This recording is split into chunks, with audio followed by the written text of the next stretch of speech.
Però voglio dire, più o meno in qualche maniera le dobbiamo affrontare le questioni. Allora a questo punto io passo la palla un po' a Claudio Bertorelli, come ho detto prima, il mio animatore di riflessione progettuale. Ecco, dal tuo punto di vista, ecco, un commento oppure una indicazione su come per esempio si potrebbe agire, chiaramente dal tuo punto di vista. Prego, scusami, ti passo la parola. Aspetta che faccio l'acqua. Ma innanzitutto grazie Patrizia, grazie Michelangelo. Da eretico sabotatore faccio un po' fatica a ritrovarmi in questi celeodurismi accademici. Io ho studiato a Trieste, ad esempio, negli anni in cui la città non era attrattiva quanto lo è oggi, però mi è rimasto il gagliardetto addosso. Detto questo, un primo tema, ascoltando gli interventi che mi hanno preceduto, è evidente che sono tutti il sintomo di una transizione ormai inevitabile che stiamo vivendo dal mio piccolo osservatorio, piccolissimo, ormai da qualche anno, ma che ormai è del tutto esplosa, anche perché l'ultimo soggetto che se n'è accorto, cioè il soggetto pubblico, non può non prenderne atto e non agire di conseguenza. Ricordo quando scrivevo alcuni pezzetti, alcuni fondi sul Corriere del Veneto di ormai 10 anni fa, e venivo attaccato dai sindaci perché scrissi un pezzo un giorno dal titolo Patti, non Pat, e erano i primi anni in cui stava uscendo, diciamo, questo nuovo strumento diviso in due. Scrissi quel pezzo e mi chiamarono un sacco di sindaci incazzati neri perché come mi permettevo di così andare a sottolineare degli elementi che a noi giovani erano ormai del tutto evidenti, cioè eravamo in transito da quella che in un piccolo saggio che ho scritto recentemente, a parer mio, questo transito dalla città alfabetica alla città di relazione, forse ne abbiamo parlato in quella conferenza insieme da te, sta avvenendo. La città alfabetica è la città che ha regolato sostanzialmente il Novecento, che nasce col DM 1444 del 68, la zonizzazione rigida di una città che necessariamente doveva crescere, era destinata a crescere infinitamente, era destinata a crescere anche perché il soggetto politico aveva bisogno di quella crescita. No.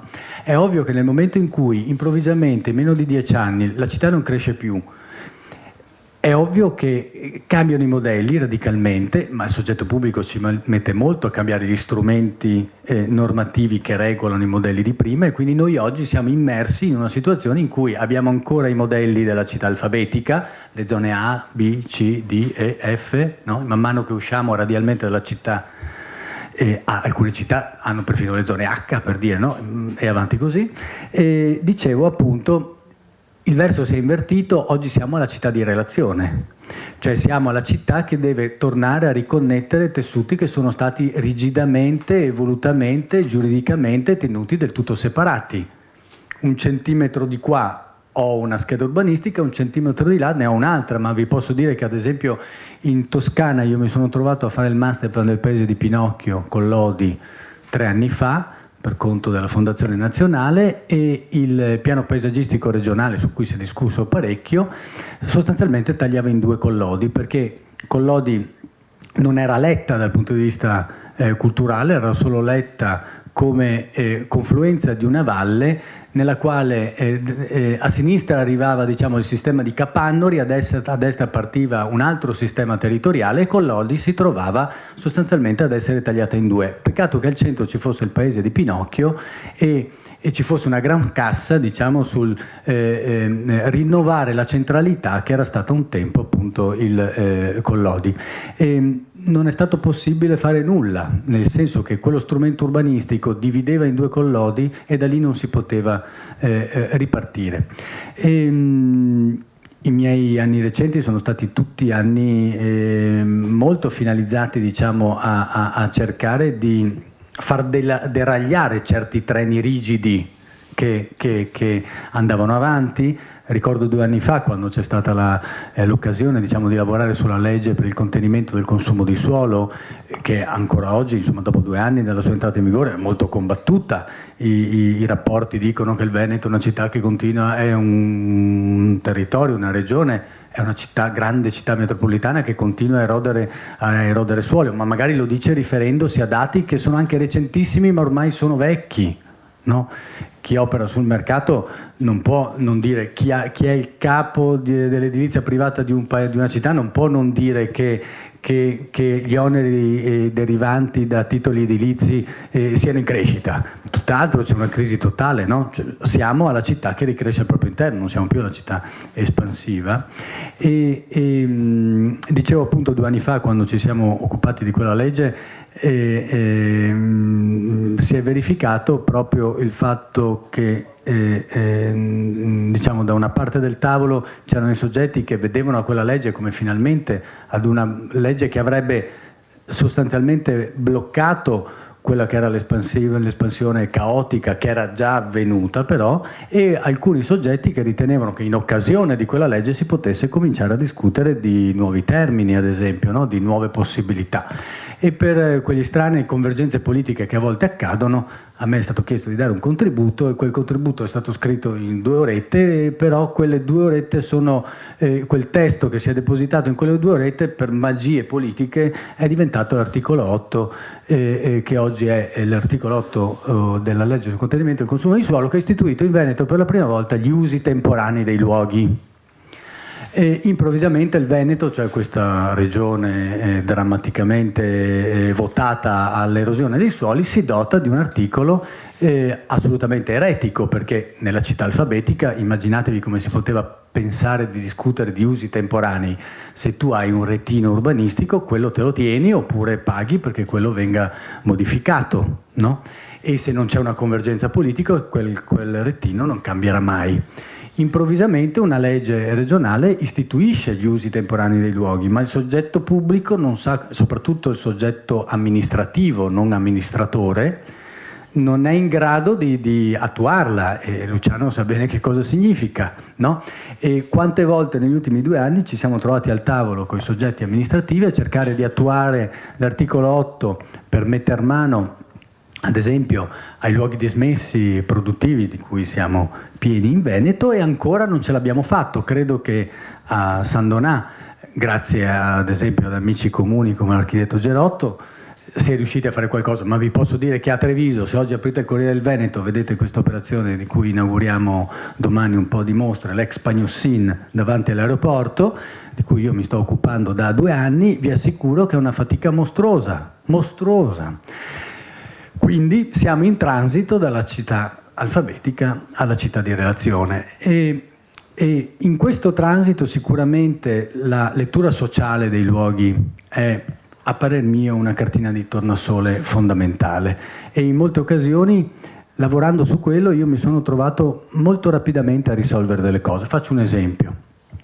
Ho lavorato per la latteria sociale più grande del Veneto, che si chiama Latteria di Soligo, sta in Pedemontana, nell'Alto Trevigiano, io vengo da lì.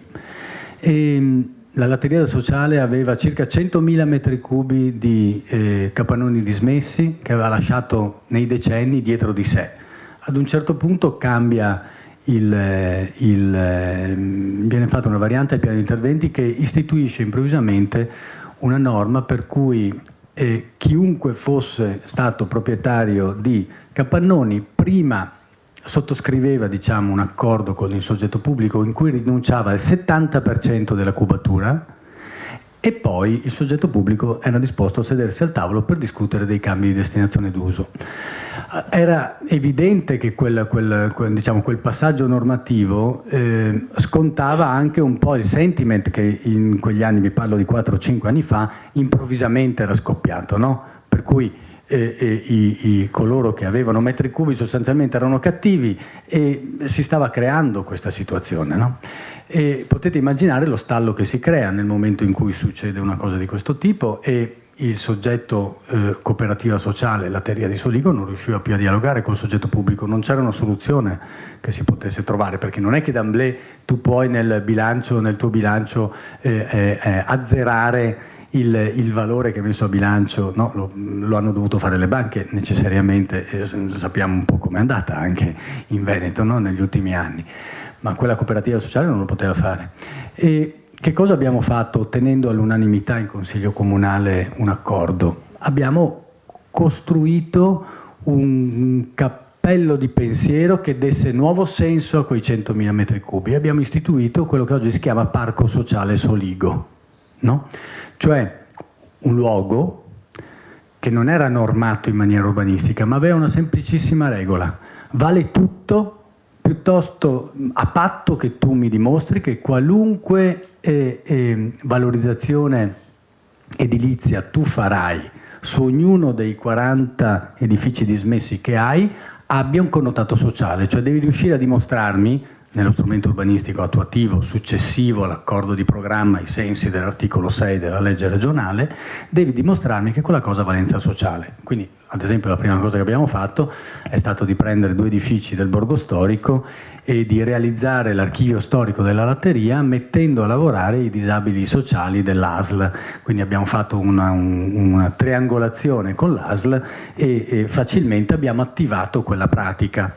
E così la usi in sociale, così altre cose. Non sono certo in grado di dirvi che quella cosa poi è partita a 100 all'ora e abbiamo già messo a posto quei 40 edifici, ma è stato un esempio, no? E ne sono accaduti altri in questi anni. Io sono reduce da una estate drammatica, passata a fare le tavole del master plan per la grande area sotto Ponte Morandi a Genova. Tutti noi conosciamo questa cosa, il Comune di Genova ha fatto un grande concorso, noi diciamo, fortunatamente siamo finiti in finale, abbiamo lavorato tutta l'estate.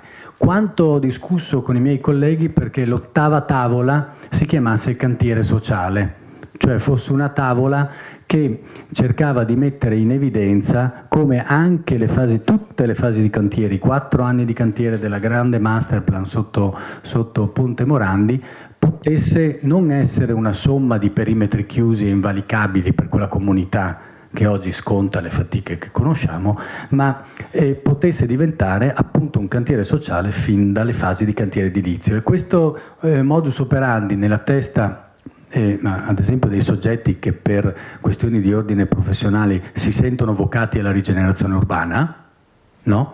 È sostanzialmente impossibile. No? Quindi perché il master che guida Patrizia, il master che guida Marcello Balbo allo UAV sulla rigenerazione urbana, perché questi luoghi ibridi sono fondamentali? Perché hanno un po' il ruolo di deragliatore che singolarmente posso avere io, cioè ibridano le cose e cercano di far capire che la rigenerazione urbana di certo non parte da una disciplina classica, ma si costruisce in forma sartoriale volta per volta. Io forse mi fermerei qua per ora. Grazie.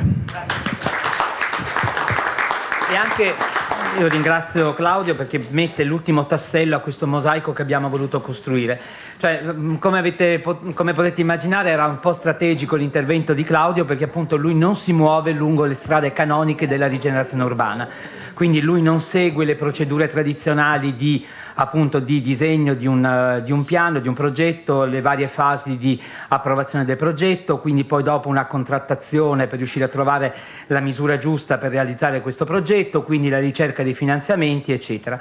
Il metodo di Claudio è completamente diverso e scusatemi, per certi versi vincente, perché riesce a rompere tutta quella serie di elementi che fino ad oggi hanno dimostrato la loro inefficacia, e quindi per esempio le routine amministrative, le modalità tradizionali con cui le amministrazioni affrontano i problemi e soprattutto poi imbastiscono i progetti e le loro soluzioni.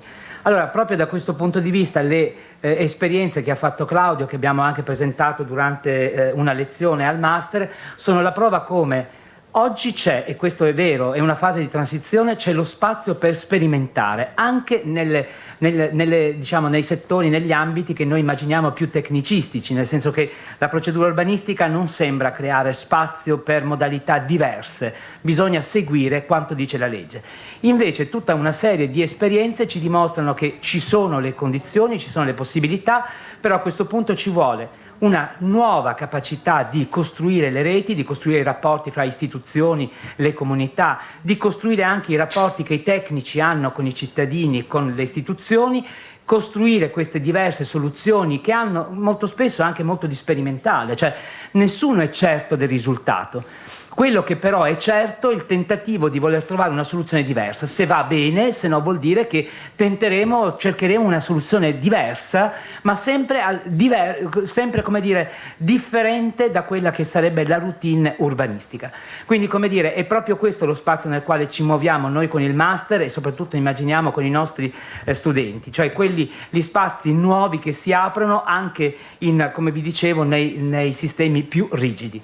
Quindi esplorazione di situazioni completamente diverse e cambiate, esplorazione di attori che sono completamente diversi, che sono nuovi, che sono emergenti, in alcuni casi sono sconosciuti e sono stati citati, e soprattutto poi procedure e strumenti che possono essere estremamente innovativi. E innovativi può essere anche, come ci dimostra Claudio con le sue esperienze, a volte dentro la gabbia normativa, altre volte anche fuori, senza necessariamente essere illegali. Ok?